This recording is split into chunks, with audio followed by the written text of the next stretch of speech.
Good meal of Fáilte. My name is Tommy Moore. I'm delighted to be back here with Leitrim Daily, and I have a very special guest today. It is Seán Ó Súilleabháin from Ballinamore, a man that's known throughout the county, and as a stoka gore, George me couple uur gore shin and far is far in Leitrim. Seán Sullivan, you're very, very welcome. You're probably best known within the county from your work in the county library, from which you have retired, and I must compliment you on the marvellous job you did there, you and your staff. So, how is retirement going? Just as I tell you, the many days I go back to work, I wouldn't have as much to do. I know the feeling, yeah. Well, it's things I was in anyway, but whatever it is about it, the more time you have, the more you get stuck into different things. So, very often, when people come to work in Leitrim, in a job like a librarian or some job in the department, or you stay for a few years and then they leave to go off somewhere else. You're quite happy in Leitrim. You're glad you came to Leitrim. Yeah. Well, you see, like a lot of people, I was in Dublin for about 10.5 years. I'm from Longford, not very far away, Neil Sure on the Owen. But like a lot of people, I suppose when you go to a city or you go to England, you go to Dublin, most people hanker to kind of get back to someplace like where they were in before, Now others don't, others are fierce happy in the cities, but that was the way with me. Once I was in it now in Ballinamore, I never wanted to move out of it, Oh, that's great. And it's great. The things that you'd be interested in, say the GA and all these sort of things, it makes the life's blood of a place like Ballinamore and various other things, the RAM and so on, Right, well that's true. So it was fortunate for you that you came to Leitrim, and very fortunate for Leitrim that you did come, and your wife Bridge, and then your two sons now, Rory and Cormac. The four of you have played a tremendous part in the community in Ballinamore. Talk to my again Gaelic. You run English or Gaelic lessons in the winter time, which was interrupted last year, of course, on account of the COVID. How did you think they were progressing? You see, the on-space comes to Gaelic was really real, and we started them out, what it is now, maybe 15 or more years ago, and a huge interest in them. Now we get help from a lot of people who, like yourself, who help, who have the bit of Gaelic, and the crowds that come are exceptional now. We were really talking about every winter about 60 people would come. Yeah, that's once a week. Once a week, yeah. And they have them split up into various groups and chatting and talking. We missed out on this year, you see, because you couldn't run it. But hopefully now, and after Christmas, we started again. There's great interest in it in Ballinamore. Right, and there was a great mixture of young people and older people and people who had forgotten all their Irish, and that's right. It went very well. I was very impressed with it. I thought it did great. You're involved, of course, in the GA, have been your several positions in the GA and the club, and you're president of the Ballinamore club at the moment, Uachtaran, and then you've been involved with the county board for numerous years. And everybody will be well used to hearing you announce the teams in Carrick and Shannon and Parkwood Jail. And of course, I remember the famous day that something happened. There was a hitch with the public address. Rod Navian wasn't coming forth, so you sang it yourself. Well, I was stuck. It was a Nicky All-Ireland Junior Club semi-final around the winter time, and the bloody thing started. Whatever word it was actually, I've gone 2 lines. But I tell you, if you asked me to go up and sing it, I wouldn't, because I'd choke. I wouldn't have the confidence, or I'd just get stuck. Not with the words, but I get stuck with the breathing. But spontaneously, kind of, it's like with somebody drowning, you jump in after. I know what you mean. So Ron Navian was drowning, and you saved it. So that's right.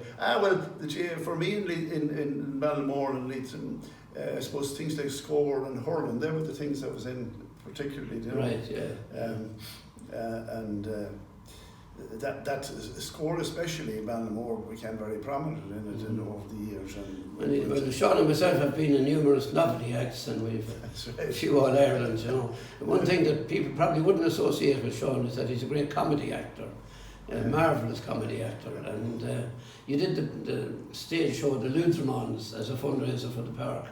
Yeah, we did that show. We did a kind of a 2-hour show. It grew out of the scór, really, because with the sketches, 10-minute sketches, and put a lot of them together there. I suppose it's 10 years ago now or that, but it went on fierce well, all right. It did actually. It just showed that people have a love for live entertainment. That's right. You know, and so the hall was booked out, which was most unusual, you know, for a series of short sketches and that.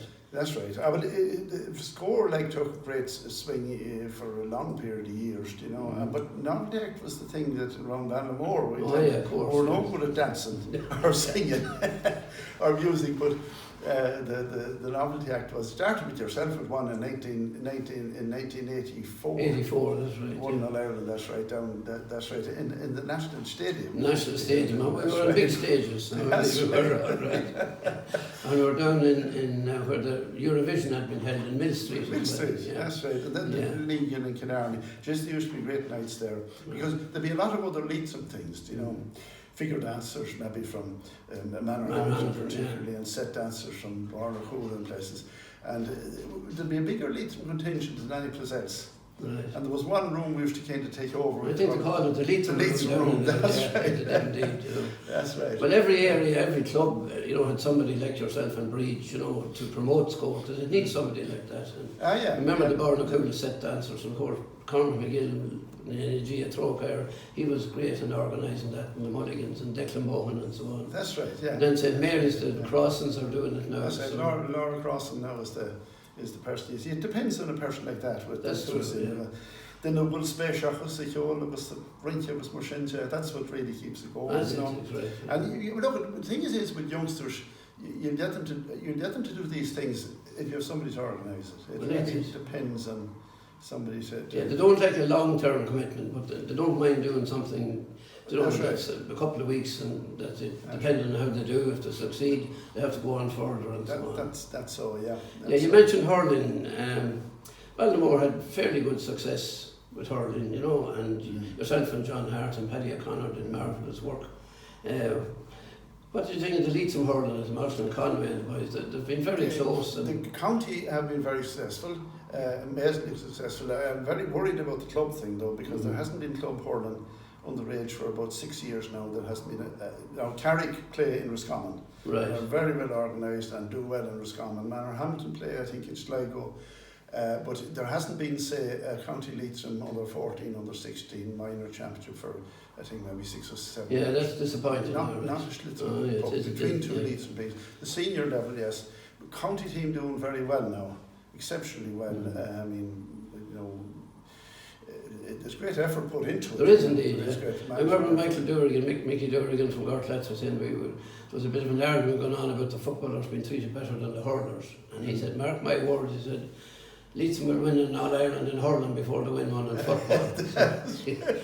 It hasn't come to pass yet. But as you say, between ourselves and Kerry, we were 137 All Irelands between us. And we didn't lose any. We didn't lose any, Kerry did, that's right. Yeah, you're a well-known writer as well, Sean. You had a marvellous book there, Under the Thatch. How did it go for you? It went well. It sold out twice, it sold out first and then we reprinted it and it sold out again. But it went very well, you know. It's about the 50s and 60s in Longford, and the 50s and 60s in Longford was the same as in Leitrim. Of course it was the same as in Leitrim. Right? Yeah, sure. But you described it very well, and you hadn't left anything out. The rural electrification, you know, and indoor toilets and kaolin in houses and everything was covered.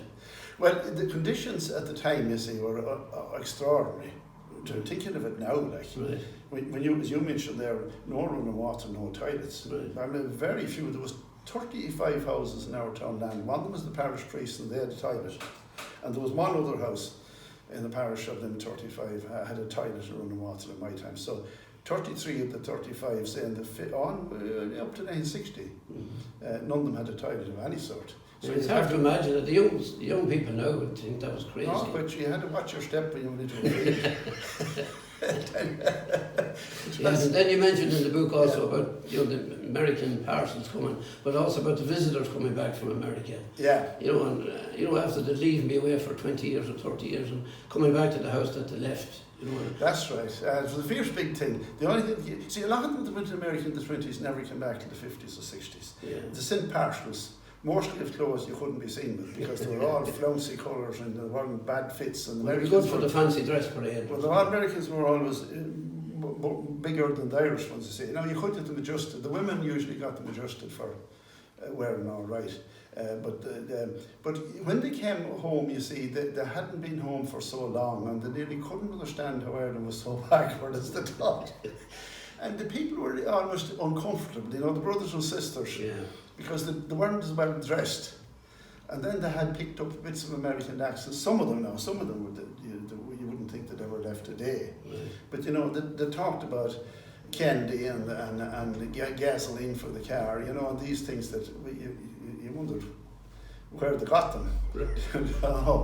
But it was a big thing when the Yanks would come, and there'd be dances and hoolies, you see. And the American wake then, when somebody was going for the first time. That's right. Oh, that was. Well, the COVID has played hell with the tourism business now, you know, but I'm sure one of the biggest markets for Ireland would be the States and England, I suppose. It would. Oh God, it would. Always would be, you see. Yeah. The ones coming back, because they're a shocking loss at the minute. Well, yeah. Loss, but the ones coming that time were people generally. See, if you're in America from Ireland now, other than the COVID, you'd be coming home, you know, regular. Yeah, maybe a few times a year. Except you hadn't your recharge or something. Yeah, but at that time, there were more in the 50s and 60s. They were mostly coming back after 30 or 40 years, never been home. Never, because of the recession in America in the 30s and the war and all the travel. So, and they were meeting brothers and sisters. Very often the fathers and mothers had died in the meantime, which was sad, you know. I mean, when you're thinking about it, they would have got a letter saying your father died and was buried a week ago, because with the post and that sort of thing. Well, that's true. You know. It's different now, of course. When something happens in Leitrim, it's around the world in about 3 minutes. It is, but it wasn't. It took them along. So there were exciting affairs when they came at that time in the 50s. Well, in contrast to that, or the opposite of that, of course, was, we say, the Leitrim team went out to play in Gaelic Park, you know, in the Connacht Championship, and the other counties from Connacht as well. And that reunited a lot of people as well, you know. And Jesus, Tommy, they're great occasions. They are, actually. Whether it's London, I know we usually win them, but even if we didn't, they're great occasions. Both the New York ones and the London ones, and because you meet the crowded ones over there, there'll be a big crowd, and a tremendous atmosphere, and a great sense of being in New York. All these people passing by that don't know what's happening or don't know why you're there, but there's a great. Same thing in London, but they're great occasions. I don't know what will be the arrangement now, because we'd be due to go to London next year, right, in 2022, and New York the following year. So I don't know whether it's going to continue or whether the counties that missed it will get the chance. I don't know, but I'd be looking forward now to say London would be next year. Of course. I remember telling me you went locating or trying to locate a friend of yours who had emigrated to London years and years ago, and you searched, you spent the weekend looking for him, but you finally found him. Could you just briefly tell us about that? Well, when I was growing up, the nearest lad to me of my own age was this, what we used to call a homeboy. He was raised by a brother and sister, and the two of us grew up together, went everywhere together. School, he was a year older than me, so he brought me to school. But when he came to 16, he ran away, and for years, for about, I think, over 30 years, no trace of him. But it actually was in 1997. Now, I'd done groundwork on it before that, but in 1997 I went over for the London match. I found him in London. More or less nearly down and out. But so, met him anyway, and then every 5 years I'd be back and I met him. But the last time I met him was the last time we were in London. And 2 years ago then discovered he died. Died. But it was an amazing success, you know, because you've run it over very quickly there, but I know that you went from pub to pub and street to street. That's right. Asking questions and that. That's right. You should have been a detective. You found your man. Well, he was kind of like a brother to me, because I didn't have sisters who were younger than me. I had a brother who was 8 years younger than me, so he was kind of a brother to me, and I missed him terribly. But it was a very charitable thing to do, but then it's not surprising no one knew that you'd be doing that. But then we brought his ash, when he died 2 years ago, we got his ashes back and buried them. I discovered then who his mother was, and she was buried near Ballinamore, and we buried the ashes. Well, that's another feather in your cap, Sean. That was something seriously good to do. And it's just of interest to Well, you're busy at the moment, and I appreciate you coming in, because you're now writing the Republican story of Longford. Your son Cormac did a marvellous job on the Republican story of Leitrim. So how's the going for you? You're well on. I'm well on, and Tommy, now I'm at it. I'm nearly 5 years at it. And it's with the printer, well, with the design and layout now. And it's actually, this weekend they'll have the layout done, you know. But I still have to do the index and the printing. But the plan is to publish it in September. And you have a lot of photographs in it. Oh, there's about 500 photographs. Oh, it's the same cut as the Leitrim one, do you know? Right, it'll be much like Cormac. It'll be much like in about nearly 600 pages. Yeah, well, it's an amazing amount of books and periodicals and so on that are published in Leitrim every year. Oh, say, I mean, you were involved with so many of them from Leitrim yearbooks and. Yeah, we used to do Leitrim yearbooks. Very, very great ones. Years ago, we did a diocesan magazine called The Torch. The Torch, that's right. So it's trying to promote temperance. That's right. Well, I don't know about the temperance, but the Torch went out of existence. Yes. I think the temperance went out of existence as well. The people kept drinking away anyway, yeah.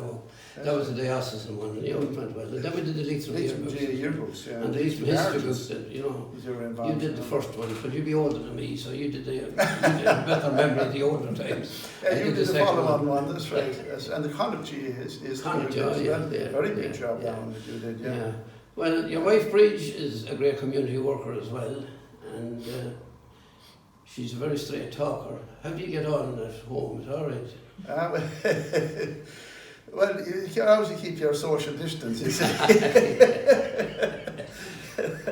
2 metre rule was probably a good one. That's right. She couldn't hit you with the frying pan from that. She'd be into the golf and she's a brilliant golfer, really is very good. Things like that, over the years, tidy towns and that sort of thing. And in Cormac, Cormac is living near Athlone, of course. So. He's living near Athlone. But he kept playing with Ballinamore all the time. Well, he was fit to play. Yeah. And Rory, your other son, and his children are very much involved in Ballinamore as well. Rory does great work in the club, of course, as you all have done. So I don't think there's a family in Ballinamore that would have contributed so much to the whole aspect of, and indeed outside Ballinamore to the county as well. So good wishes to Bridge and to Rory and Cormac and to your grandchildren, of course. And I notice when I meet you that you're educating them through Gaelic as well. You're little bits of Gaelic now and again without making it too, And the piece of great, didn't he, and share stray. It was maar doors met aan space the way the heart of Ballinamore. I mean, the classes just proved really there's great interest in it, and I'm looking forward to after Christmas now getting people together again and getting the crowd in the library. Hopefully by that stage it'll be open and available for it, great interest in it. Well, Seán, we could talk to you forever, but I'd be talking to you about Ballinamore often, but it's lovely to have you here at Leitrim Daily, and you have a great variety of topics to talk about, and just want to thank you for all the work that you've done and wish you every success with the Longford book. Of course, there seem to be a lot of Leitrim people mentioned in the Longford book as well, because back in the troubled times, as I said, in the 20s and so on, 21, lots of Leitrim people were involved in Longford, and Longford men, of course, one of the men from Longford was Seán Conley was killed. Seán Conley was in Selton Hill, So there's a very close relationship. Indeed, the same thing happens in football. We'd be very competitive at Longford, but over the years, there's always a very friendly atmosphere between Leitrim and Longford. Oh, there is, because even in the 30s, there was a very big incident shooting a Moor of Ireland, and there was 3 Leitrim people, including the famous Nipper Shanley. That's right. Over it, People would be surprised to hear that Nipper was carrying a gun at once. There he was, football on a gun. All right, Seán. Míle mábhaid. Tá fáilte ród. Tá maiid, tá fáilte ród. Míle buíochas a rís to Seán Ó Súilleabháin as Ballinamore. That concludes the Leitrim Daily for today. However, we'll be back next week and another guest who has contributed so much to Leitrim and to Drumshanbo. That's the former Leitrim Person of the Year, Leitrim Guardian Person of the Year, Noel McPartlin. So we look forward to chatting Noel, a man who has a varied career in so many aspects. Go to Míle mábhaid agus slán.